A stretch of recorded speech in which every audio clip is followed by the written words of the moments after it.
Yo, how's it going everybody? It's Sketch and welcome back to the channel. And on today's episode we're going to be talking about Space Megaforce, or in this case Super Aleste for the Super Famicom. This is a vertical shoot 'em up developed by Compile and published by Toho in 1992, releasing first in Japan in April and in the US in October. The story in the Japanese version is a bit different from the American release, but the gameplay is mostly the same. Though before we get into all that, let's see what's up with the story. In 2048, a sphere falls from space and attacks major cities around the world. Anything that attempts to approach it was destroyed. Even the original Aleste fighter craft was no match. This prompts the construction of the Super Aleste, capable of housing more powerful weaponry to finish the job. The mission is to fly in and destroy the sphere and any reinforcements that may come from the depths of deep space. The Japanese version's plot differs just a little bit by having the craft piloted by a duo, Raz and T.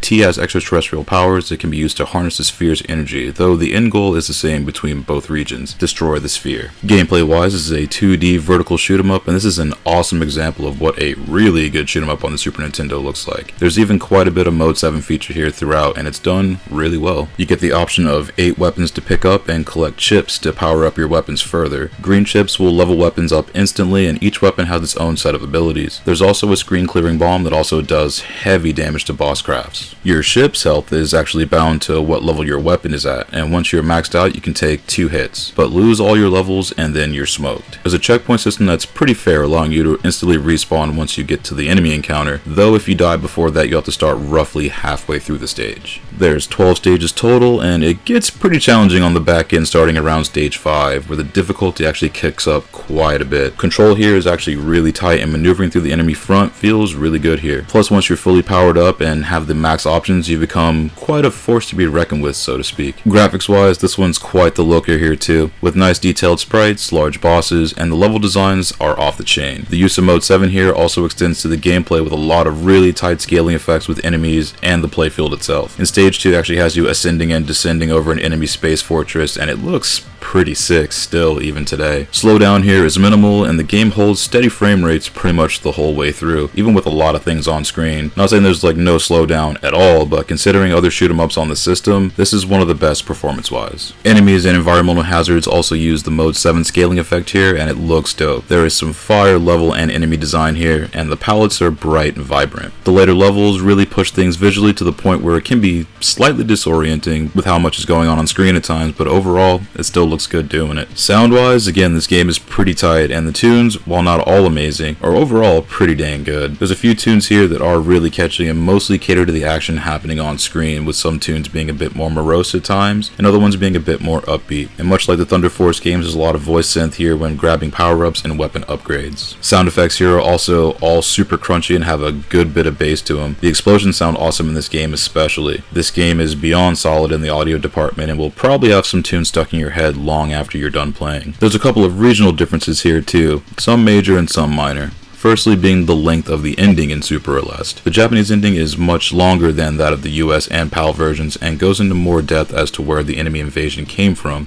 and reveals more depending on the difficulty setting. Level names and their respective bosses have also been shuffled around, or in some cases changed entirely. There's also a difference in some of the voice samples used here too, even though that's probably the most minor change of the lot. Overall, Super Aleste, better known as Space Megaforce, is a banger of a shoot 'em up on the Super Nintendo, and is often regarded as one of the best shooter games on the system. This being from the Compile lineage certainly doesn't disappoint, and the only real downside of this one is the price of entry. Much like the US version of Aero Fighters, Space Megaforce tends to be on the higher end of the SNES catalog, but the Japanese version is significantly cheaper and also has a touch more in the way of content, while the gameplay is mostly the same across all versions. This is a great game to learn and run through every so often, since visually and gameplay wise there's a lot to appreciate. Super Aleste gets a 9 out of 10 and comes highly recommended to shoot 'em up fans. This, alongside a handful of other shoot 'em up games in the US and Super Nintendo catalog, are about as good as it gets. And if you can find a US copy for a deal, go for it. If not, the Japanese version is much cheaper and just as awesome. Check this one out any way you can, especially if you're into shoot 'em up games. And I think if you made it this far into the video, if you find these reviews helpful, that's awesome. I'm glad you can use it as a resource. Check back often, we'll have more reviews and commentaries coming up in the near future. Until then, stay safe out there, take it easy, and I'll see you on the next one.